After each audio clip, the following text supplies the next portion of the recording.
At noon, darkness came over the whole land until 3 in the afternoon.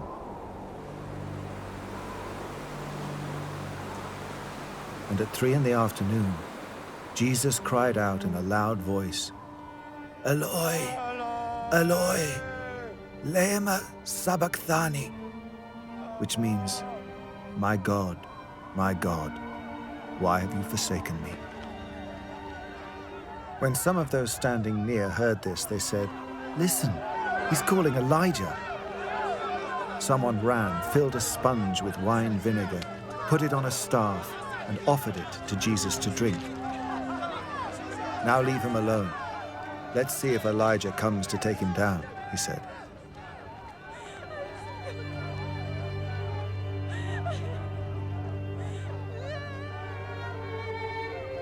With a loud cry, Jesus breathed his last.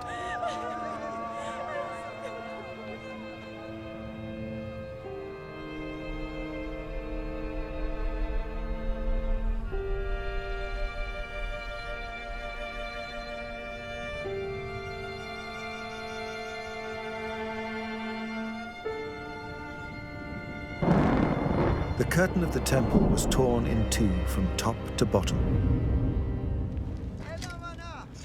And when the centurion, who stood there in front of Jesus, saw how he died, he said, "Surely this man was the Son of God."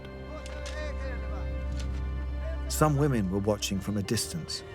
Among them were Mary Magdalene, Mary the mother of James the Younger and of Joseph, and Salome. In Galilee, these women had followed him and cared for his needs. Many other women who had come up with him to Jerusalem were also there.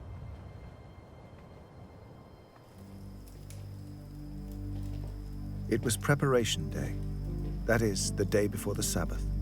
So as evening approached, Joseph of Arimathea, a prominent member of the council, who was himself waiting for the kingdom of God, went boldly to Pilate and asked for Jesus' body.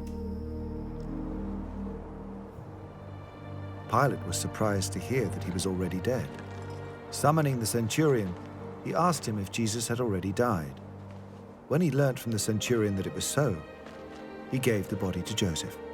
So Joseph bought some linen cloth, took down the body, wrapped it in the linen, and placed it in a tomb cut out of rock. Then he rolled a stone against the entrance of the tomb. Mary Magdalene and Mary, the mother of Joseph, saw where he was laid.